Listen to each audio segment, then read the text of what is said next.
할렐루야, 9월 27일 수요일 새벽 기도회에 나오신 하늘 가족 여러분 환영합니다. 우리 사도신경 하심으로 우리의 신앙을 고백하겠습니다. 전능하사 천지를 만드신 하나님 아버지를 내가 믿사오며 그 외아들 우리 주 예수 그리스도를 믿사오니 이는 성령으로 잉태하사 동정녀 마리아에게 나시고 본디오 빌라도에게 고난을 받으사 십자가에 못 박혀 죽으시고 장사한 지 사흘 만에 죽은 자 가운데서 다시 살아나시며 하늘에 오르사 전능하신 하나님 우편에 앉아 계시다가 저리로서 산자와 죽은 자를 심판하러 오시리라. 성령을 믿사오며 거룩한 공회와 성도가 서로 교통하는 것과 죄를 사하여 주시는 것과 몸이 다시 사는 것과 영원히 사는 것을 믿사옵나이다. 아멘.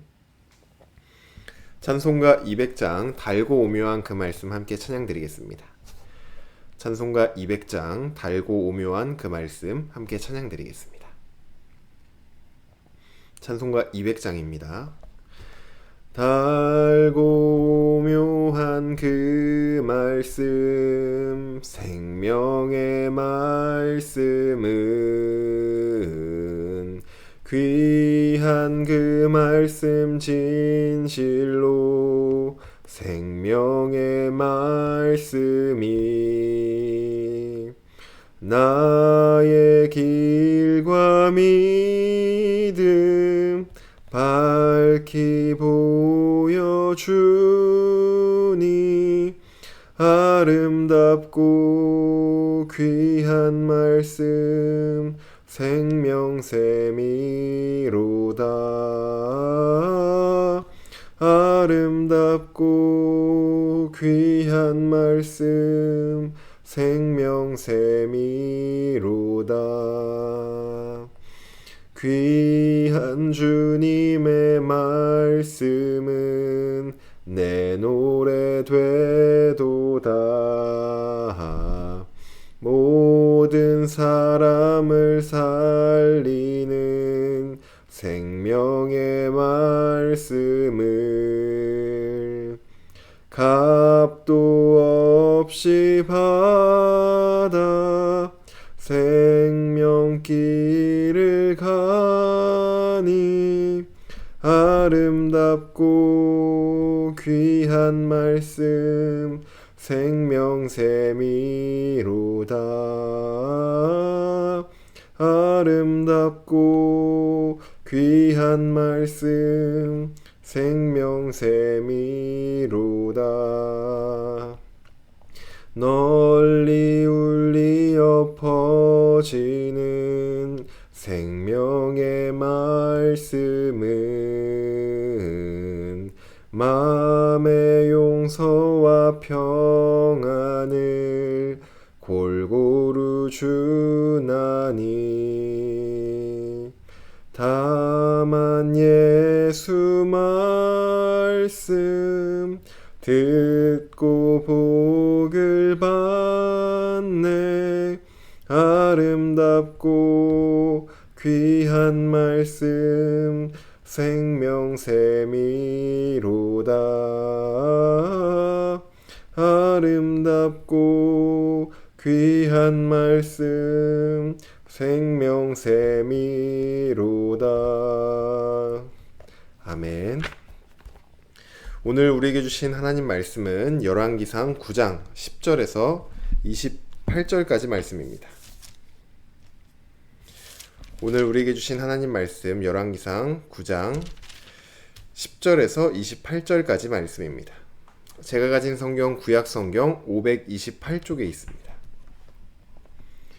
열왕기상 9장 10절에서 28절까지 말씀입니다. 네, 다 찾으신 줄로 알고 우리 한 목소리로 합독하도록 하겠습니다. 10절입니다. 솔로몬이 두 집 곧 여호와의 성전과 왕궁을 20년 만에 건축하기를 마치고 갈릴리 땅의 성읍 20곳을 히람에게 주었으니 이는 두로왕 히람이 솔로몬에게 그 온갖 소원대로 백향목과 잣나무와 금을 제공하였습니다. 히람이 두로에서 와서 솔로몬이 자기에게 준 성읍들을 보고 눈에 들지 아니하여 이르기를 내 형제여 내게 준 이 성읍들이 이러한가 하고 이름하여 가불 땅이라 하였더니 그 이름이 오늘까지 있느니라. 히람이 금 120달란트를 왕에게 보내었더라. 솔로몬 왕이 역군을 일으킨 까닭은 이러하니 여호와의 성전과 자기 왕궁과 밀로와 예루살렘 성과 하솔과 무깃도와 게셀을 건축하려 하였음이라. 전에 애굽 왕 바로가 올라와서 게셀을 탈취하여 불사르고 그 성읍에 사는 가나안 사람을 죽이고 그 성읍을 자기 딸 솔로몬의 아내에게 예물로 주었더니 솔로몬이 게셀과 아래 벳호른을 건축하고 또 바알랏과 그 땅에 들에 있는 다드몬몰과 자기에게 있는 모든 국고성과 병거성들과 마병의 성들을 건축하고 솔로몬이 또 예루살렘과 레바논과 그가 다스리는 온 땅에 건축하고자 하던 것을 다 건축하였는데 이스라엘 자손이 아닌 아모리 사람과 헷 사람과 브리스 사람과 히위 사람과 여부스 사람 중 남아있는 모든 사람 곧 이스라엘 자손이 다 멸하지 못하므로 그 땅에 남아있는 그들의 자손들을 솔로몬이 노예로 역군을 삼아 오늘까지 이르렀으되 다만 이스라엘 자손은 솔로몬이 노예를 삼지 아니하였으니 그들은 군사와 그 신하와 고관과 대장이며 병거와 마병의 지휘관이 됨이었더라. 솔로몬에게 이를 감독하는 우두머리 550명이 있어 일하는 백성을 다스렸더라. 바로의 딸이 다윗성에서부터 올라와 솔로몬이 그를 위하여 건축한 궁에 이를 때에 솔로몬이 밀로를 건축하였더라. 솔로몬이 여호와를 위하여 쌓은 제단 위에 해마다 3번씩 번제와 감사의 제물을 드리고 또 여호와 앞에 있는 제단에 분향하니라. 이에 성전 짓는 일을 마치니라. 솔로몬 왕이 에돔 땅 홍해물가의 엘롯 근처 에시온 게벨에서 배들을 지은지라. 히람이 자기 종 곧 바다에 익숙한 사공들을 솔로몬의 종과 함께 그 배로 보내매 그들이 오빌에 이르러 거기서 금 420달란트를 얻고 솔로몬 왕에게로 가져왔더라. 아멘. 기도드리겠습니다. 사랑의 하나님, 감사합니다. 오늘 이 아침도 주님 앞에 나와 하나님의 말씀을 듣고 또 하나님을 예배할 수 있도록 인도해 주시니 감사를 드립니다. 하나님, 항상 언제나 하나님의 말씀만을 우리 곁에 두고 그 말씀이 우리를 이끄는 대로 순종하며 나아가길 원합니다. 오늘 이 시간도 우리를 향하신 하나님의 말씀 듣고 그 말씀에 순종하길 원하오니 우리에게 말씀하여 주시옵소서. 또한 주님께서 말씀하실 때 그 말씀 들을 수 있는 귀와 눈과 마음 허락하여 주시고 그 말씀을 들을 때 우리가 그 말씀에 순종할 수 있는 그러한 힘과 능력 또한 허락하여 주시옵소서. 오늘 하루도 주님께 맡겨드리며 오직 주님만을 예배하며 나아갑니다. 우리의 예배를 주님께서 받아 주시옵소서. 감사드리며 예수님의 이름으로 기도드립니다. 아멘. 할렐루야. 오늘 우리 함께 읽은 열왕기상 9장 10절에서 28절까지 말씀으로 하나님 말씀 함께 나누고자 합니다. 네, 하늘가족 여러분, 제가 학창시절 때 학교에서 시험을 보지 않습니까?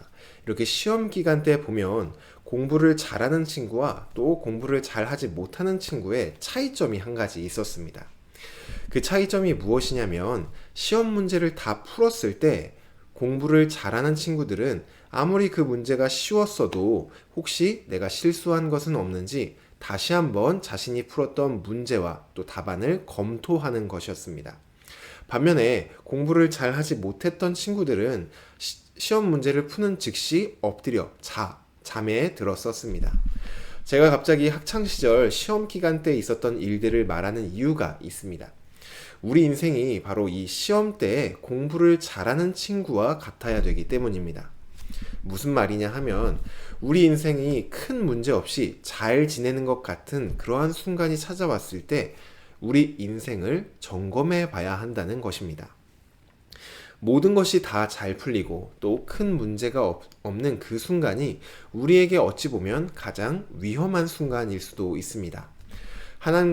왜냐하면 하나님과의 관계에 있어서 어떠한 문제가 있는데도 불구하고 모든 일이 잘 풀리는 것을 보며 나에게는 지금 큰 문제가 없구나, 하나님과의 관계도 좋구나, 이렇게 착각할 수 있기 때문입니다. 오늘 우리가 함께 읽은 본문 속 솔로몬이 바로 그러했습니다. 솔로몬은 앞서 하나님께 온 마음을 들여 세상에서 제일 가는 지혜를 선물로 받았습니다.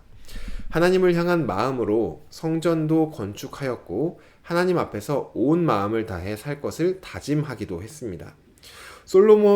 솔로몬의 인생을 그래프로 한번 그려본다면, 인생 그래프를 이렇게 그려본다면 지금 이 순간은 더 올라갈 곳이 없을 정도로 정말 솔로몬에게 있어서 최고점에 있는 상태와도 같습니다. 자신이 다스리고 있는 나라는 정말 풍요롭고 태평합니다. 모든 것이 잘 풀리고 있고 주변국들로부터 사랑도 받고 있습니다. 이대로 솔로몬의 이야기가 끝난다면 마치 우리가 어린 시절 읽었던 그런 동화 속의 주인공처럼 행복하게 살았습니다 라고 하면서 끝날 것만 같습니다. 하지만 오늘 우리가 함께 읽은 본문을 천천히 한번 읽어보시면 잘 나가는 그의 인생, 최고점을 찍었던 그의 인생이 어딘가 모르게 불안함이 느껴지기 시작합니다. 먼저 오늘 본문 10절에서 14절 말씀을 보시면 솔로몬이 성전과 또 왕궁 건축을 다 마치고 두로왕 히람에게 갈릴리 땅 20곳을 주었다고 말하고 있습니다. 히람은 솔로몬이 성전과 또 왕궁을 건축하는 데 필요한 모든 재료들, 백향목과 잣나무와 금과 이런 것들을 아낌없이 제공해 주었습니다. 그래서 솔로몬은 보답하는 마음에 히람 왕에게 성읍 20개를 준 것으로 보여집니다. 하지만 히람 왕은 솔로몬이 준 땅을 보고 실망하며 이 땅은 쓸모없는 땅이다 라는 의미로 가불이라는 이름을 붙입니다. 여기서 우리가 두 가지 좀 이상함을 발견할 수 있습니다. 첫 번째 이상함은 하나님께서 약속의 땅으로 주신 이 가나안 땅의 일부를 솔로몬 임의로 히람 왕에게 주었다는 점입니다. 하나님은 레위기 25장에서 토지는 다 하나님의 것, 하나님께서 이스라엘 백성들에게 준 그 땅은 다 하나님의 것이기 때문에 영구히 팔지 말라고 말씀을 하셨습니다. 하지만 솔로몬은 그 땅을 이방 왕인 히람 왕에게 주고 있습니다.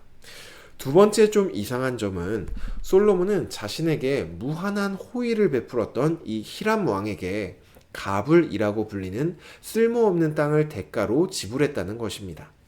히람 왕이 보기에 쓸모없어 보였던 이 형편없는 땅은 솔로몬이 보기에도 분명히 형편이 없는 땅이었을 것입니다. 그럼에도 자신이 받은 막대한 호의에 대한 대가로 쓸모없는 땅으로 대갚아주는 것은 약속의 땅을 의미로 준 것과는 별개로 무언가 솔로몬에게 어떠한 문제가 있어 보입니다. 이어서 15절에서 22절 말씀도 지금까지 승승장구했던 솔로몬의 인생에 이상기류가 있다는 것을 좀 보여주고 있습니다. 솔로몬은 자신이 거주할 왕궁과 또 하나님을 예배할 성전 외에도 수많은 성들을 건축하였습니다. 요즘이야 기술과 장비가 많이 발달해서 하루가 다르게 건물을 세우는 것을 우리는 쉽게 발견할 수 있죠. 하지만 솔로몬 당시에는 건물을 짓는 어떤 중장비들도 없었습니다. 따라서 수많은 성들을 건축하는데 오직 사람의 노동력만이 이용되었습니다.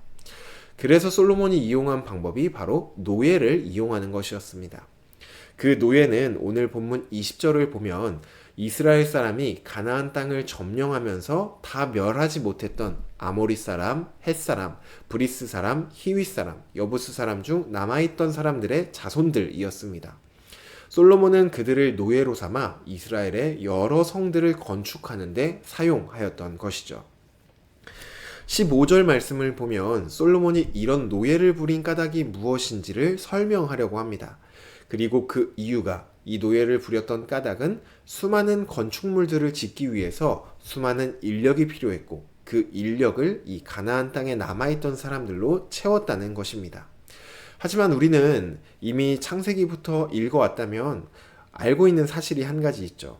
하나님께서 이스라엘 백성들에게 가나안 땅을 점령하기 전에 명령하셨던 것이 있습니다. 그것이 우리가 헤렘이라고 하는데 헤렘은 다른 말로 하면 진멸을 하라는 것입니다. 하나님께 전부 올려드리는 것을 말하고 있죠. 하나님은 이스라엘 백성들이 가나안 땅에 거주하고 있던 민족들을 다 전부 진멸하라고 말씀하셨습니다. 왜냐하면 이스라엘 백성들이 가나안 땅에 거주하고 있던 사람들과 함께 살게 되었을 때 그들에게 영향을 받게 되고 또 하나님이 아닌 우상을 숭배하게 될 것을 하나님은 너무나도 잘 알고 계셨습니다.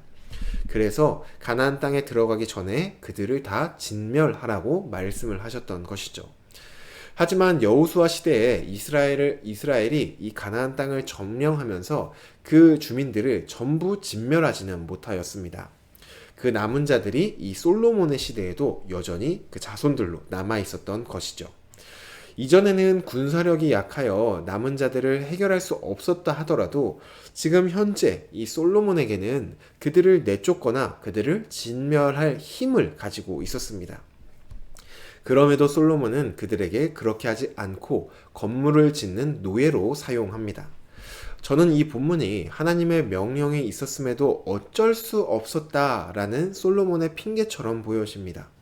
하나님께서 분명히 지시하신 것이 있지만 하나님께서 무엇을 해라, 무엇은 하지 말라 이렇게 말씀하셨지만 이것은 이것 때문에 어쩔 수 없이 할 수밖에 없습니다. 하나님, 이것은 하나님께서 하지 말라고 하셨지만 어쩔 수 없이 이것은 해야만 합니다.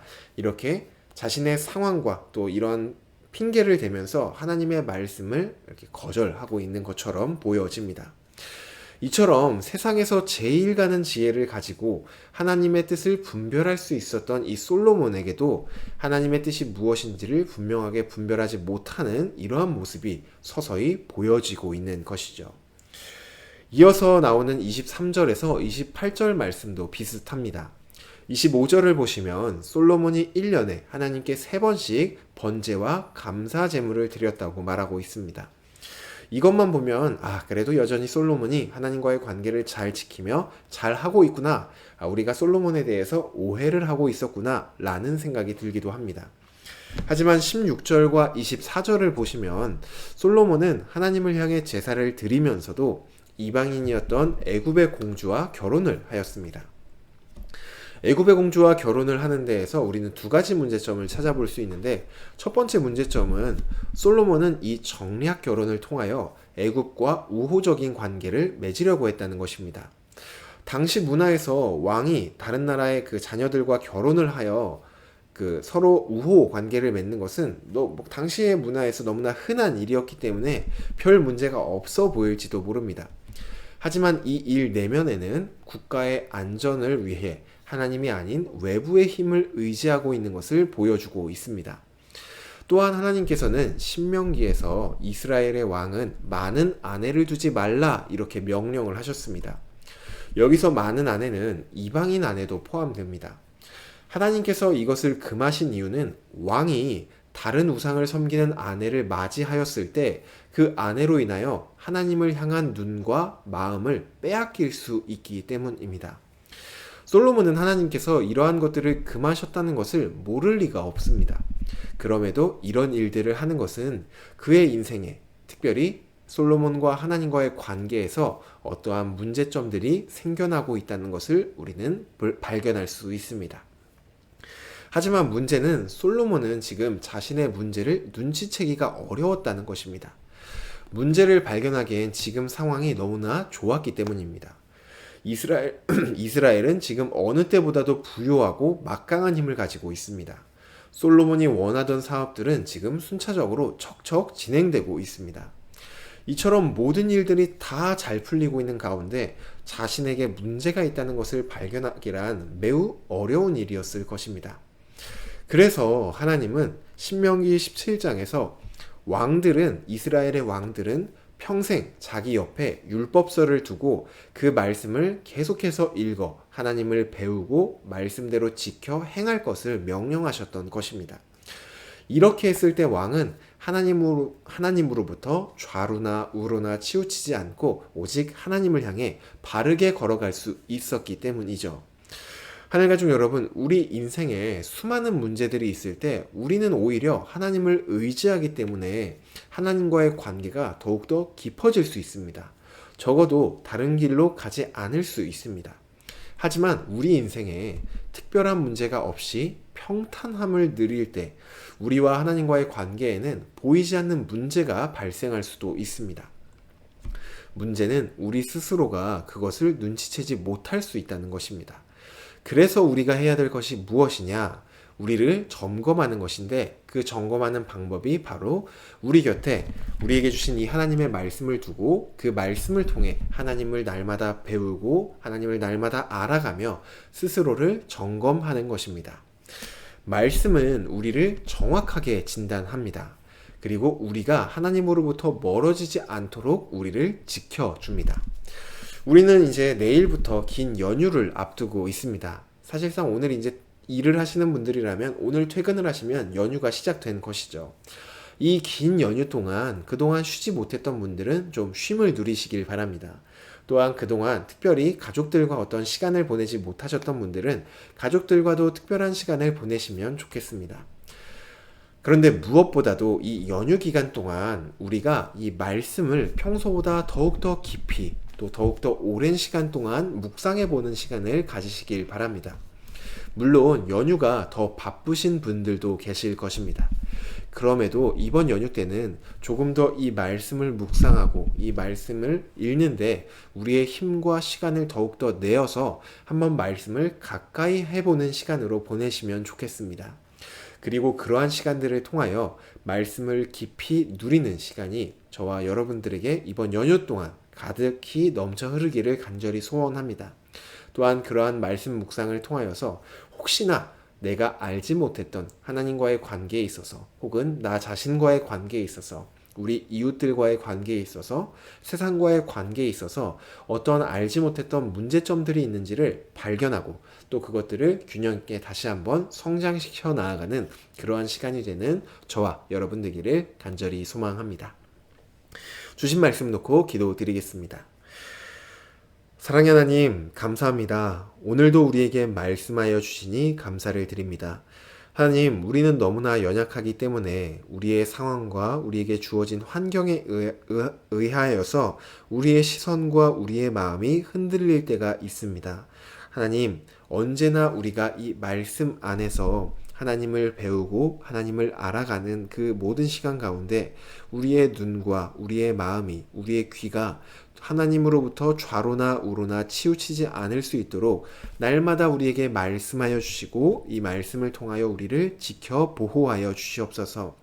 그리하여 우리가 항상 주님만을 바라보고 항상 주님께만 우리의 모든 마음을 쏟고 항상 주님의 말씀에만 우리의 귀를 기울이는 우리 모두가 될 수 있도록 인도하여 주시옵소서.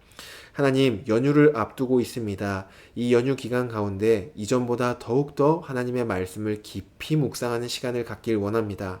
그 시간을 가질 수 있도록 주님 인도하여 주시고 그 시간 가운데 우리와 함께하여 주셔서 주님을 더욱더 알려주시고 우리의 부족함과 우리의 문제 있는 부분이 있다면 그것들을 밝히 드러내 보여주셔서 그 부분들을 고치고 하나님께 더욱더 건강하게 나아가는 우리 모두가 될 수 있도록 인도하여 주시옵소서. 감사드리며 예수님의 이름으로 기도드립니다. 아멘. 네, 오늘 예배를 마쳤습니다. 오늘 하루도 우리에게 주신 이 말씀과 함께 하나님의 말씀 듣고 또 우리와 하나님과의 관계, 우리의 모든 관계들을 한번 점검해 보시며 어떤 문제가 있다면 그것들을 하나님께 놓고 기도하며 다시 그 관계를 회복하며 나아가는 저와 여러분 되기를 바랍니다. 오늘 하루도 승리하시기를 바랍니다.